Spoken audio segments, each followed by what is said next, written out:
मेरा नाम अजीत है। मैं एक मैकेनिकल इंजीनियर हूँ। मैं स्वभाव से बहुत ही रिजर्व हूँ। इस कारण कभी मेरी लड़कियों से ना ज़्यादा दोस्ती रही, ना ही कोई मेरी गर्लफ्रेंड बनी।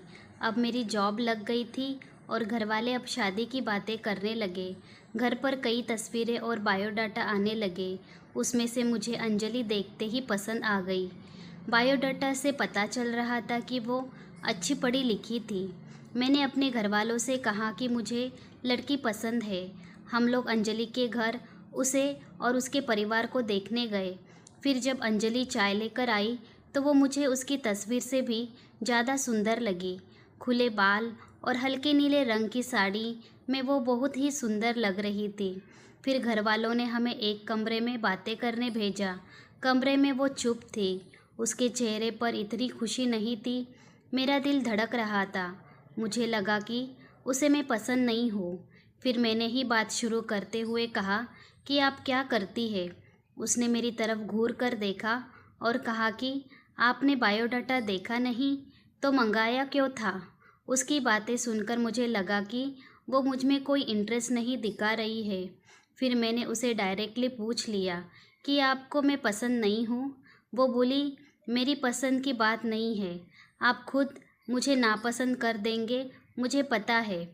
उसने कहा, अभी मैं आपको ऐसा कुछ दिखाने वाली हूँ कि आप वो देखते ही आप शादी के लिए मना कर देंगे।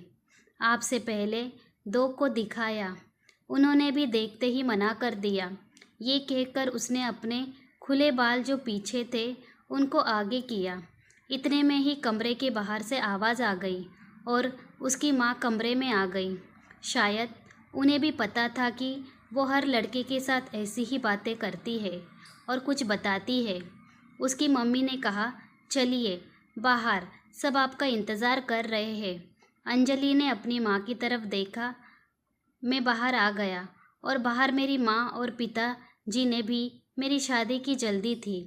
वो भी मेरे मुंह से बस हाँ सुनना ही चाहते थे। मेरे आते ही मेरी माँ मुझे बाहर ले गई और पूछा, क्या तुझे लड़की पसंद है। मैं मना नहीं कर पाया, लेकिन एक बात मुझे खटक रही थी कि आखिर वो क्या बताने वाली थी। उसकी मम्मी जिस तरह से जल्दी से कमरे में आई, मुझे बाहर ले गई। लगा ऐसा जैसे वो हमारी बातें ही सुन रही थी। मैंने शादी के लिए हाँ कर दी। मेरे घर वालों ने उन्हें हाँ में जवाब दे दिया, लेकिन अब मैं एक दुविधा में था कि मैं क्या करूं। मैंने उससे बात करना चाहा। मैंने उससे नंबर नहीं मांगा था। मैंने अपनी मम्मी को कहा कि आप बात करें और उसका नंबर ले लें। मम्मी ने अंजलि की मम्मी से फ़ोन पर बात की और अंजलि का नंबर मांगा, लेकिन उन्होंने ये कहकर मना कर दिया कि अंजलि का फ़ोन अभी ख़राब है। मम्मी ये भी कह रही थी कि वो लोग शादी के लिए जल्दी कर रहे हैं। इन सब बातों से मेरे मन में कुछ अजीब सवाल आने लगे। एक शाम जब मैं ऑफिस में था तब मुझे एक अननोन नंबर से कॉल आता है। फ़ोन रिसीव किया तो अंजलि थी। वो बोली कि मम्मी ने मेरा फ़ोन ले लिया है। मैं कुछ बहाना करके अपनी फ्रेंड के रूम पर आई हूँ। उसी के नंबर से फ़ोन कर रही हूँ। क्या तुम मुझे अभी मिल सकते हो? मुझे वैसे भी उससे मिलना था। अंजलि की बताए एड्रेस पर मैं जल्दी से पहुँचा। वो उसकी फ्रेंड का रूम था। मैंने जाते ही पूछा, उस दिन की बात अधूरी रह गई थी और तुम्हारी मम्मी तुम पर नज़र क्यों रख रही है? अंजलि बोली, मैं तुम्हें कुछ दिखाना चाहती हूँ। उसके बाद तुम्हारे सारे सवालों के जवाब मिल जाएंगे।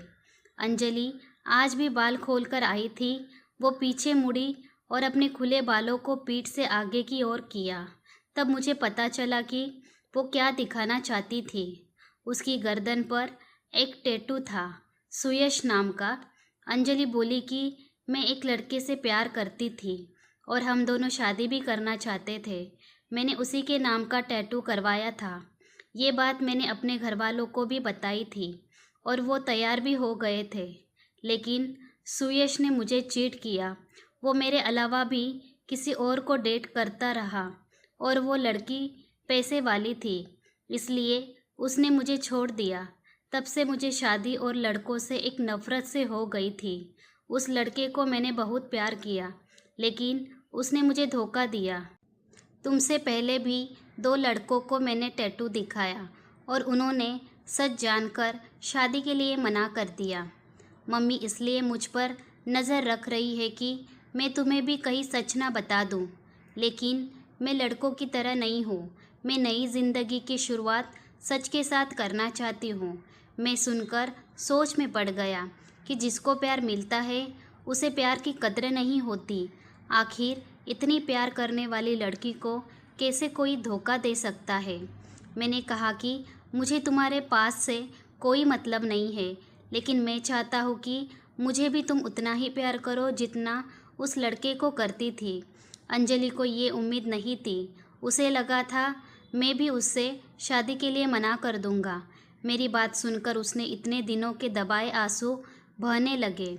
मेरी शादी अंजलि से हो गई और मैं अपने आप को बहुत खुशकिस्मत मानता हूँ कि मुझे अंजलि जैसी सच्ची और प्यार करने वाली लाइफ पार्टनर मिली है।